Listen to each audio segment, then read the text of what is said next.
గుంటూరు జిల్లా ప్రతిపాడు నియోజకవర్గం Pedanandipadu arts and science కాలేజీలో ఉచిత కంటి మెగా వైద్య శిబిరం నిర్వహించారు. ఇక ఉత్తర అమెరికా తెలుగు సంఘం గౌతు లచ్చన్న బలహీన వర్గాల సంస్థ శంకర నేత్రాలయం ఆధ్వర్యంలో ఈ క్యాంపు ఏర్పాటు చేశారు.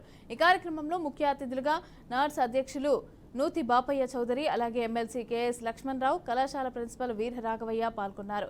ఈ వైద్య శిబిరంలో 674 మందికి కంటి పరీక్షలు నిర్వహించి శస్త్రచికిత్స కోసం 374 మందిని పెదకాకాని శంకర హాస్పిటల్కి సిఫారసు చేసినట్లుగా నిర్వాహకులు తెలిపారు.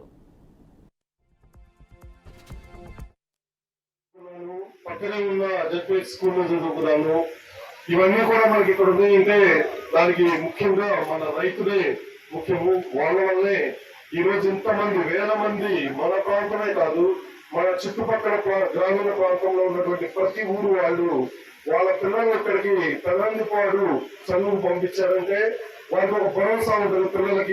పిల్లల గురించి ఎలాంటి ఆలోచన వాళ్ళు చక్కగా చదువుకొని మళ్ళీ ఇంటికి వస్తారు, ఆడపిల్లలైనా మగపిల్లలైనా అనే ఉద్దేశంతో ఎక్కడికి పంపిస్తారు, సిటీకి వెళ్లకుండా.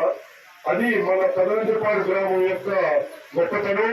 అది మన రైతులందరి ఆశస్సులు. ఈ రోజు ఇంతమంది చేయగలిగామంటే అందుకే మీ అందరి కోసం ఏదో ఒకటి చేయాలి, ఇక్కడ పుట్టి పెరిగిన వాతావరణం అనే ఉద్దేశంతో కంటి శిబిరాలు పెడితే కనుక చాలా మందికి ఉపయోగపడుద్ది.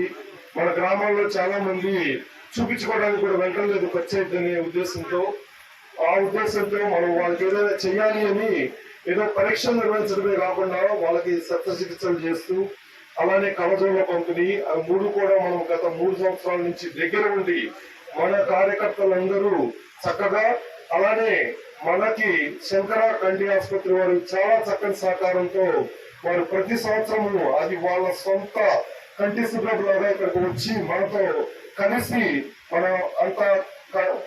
ఊరి వారితో కలిసి చేస్తున్నాము. ఇందులో ప్రతి ఒక్కరు